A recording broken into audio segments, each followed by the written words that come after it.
Quelle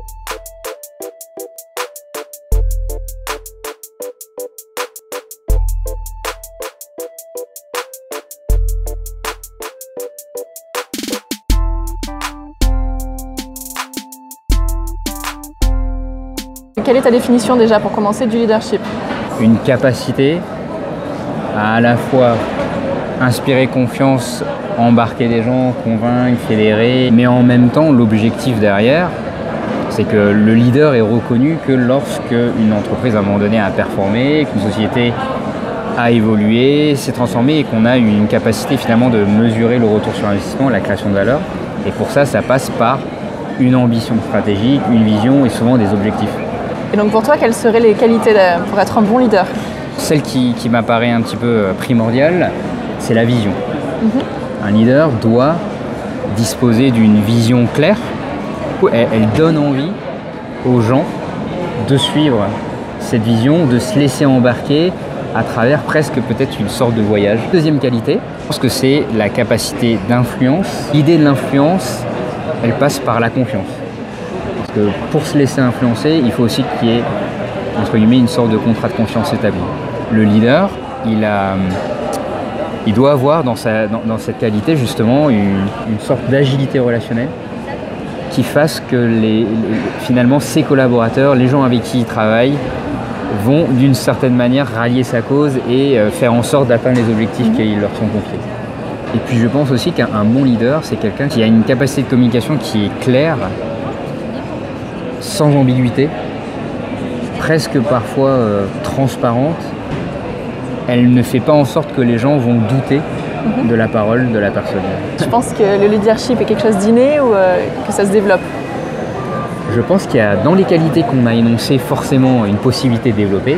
Et on peut se faire coacher en termes de communication, on peut développer entre guillemets des qualités de communication, ça c'est sûr. Rien que dans l'expression orale, la fluidité de son discours, le degré d'assurance, la posture, ça se coach. Il y a peut-être des choses qui sont plus délicates à mesurer et l'intelligence situationnelle par exemple, presque parfois l'intuition, c'est quelque chose qui pour le coup est vraiment subjectif et lié à la personne. Ça peut s'enrichir avec l'expérience. Ce qui est sûr, c'est que je pense que tout le monde ne peut pas être leader. Et on parle souvent du leadership de soi-même. Qu'est-ce que ça t'évoque? Mais je pense que pour mener un petit peu la voie, avoir cette vision et vouloir la transmettre aux autres, il faut quand même avoir une capacité, un état de fait et d'autocritique vis-à-vis de soi-même, et aussi une capacité d'analyse par rapport au fait que les objectifs qu'on cherche à atteindre ou le niveau d'exigence d'un leader, il doit lui-même aussi se les appliquer, parce que le leader est aussi une forme de modèle, ou en tout cas une forme d'inspiration.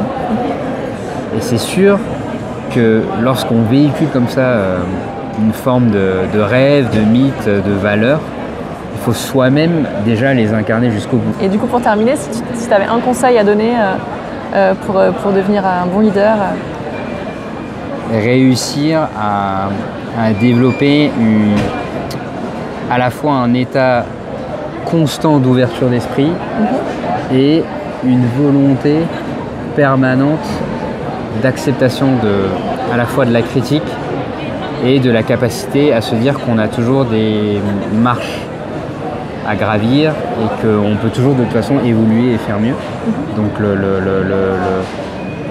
il faut faire ce travail difficile de remise en question constante.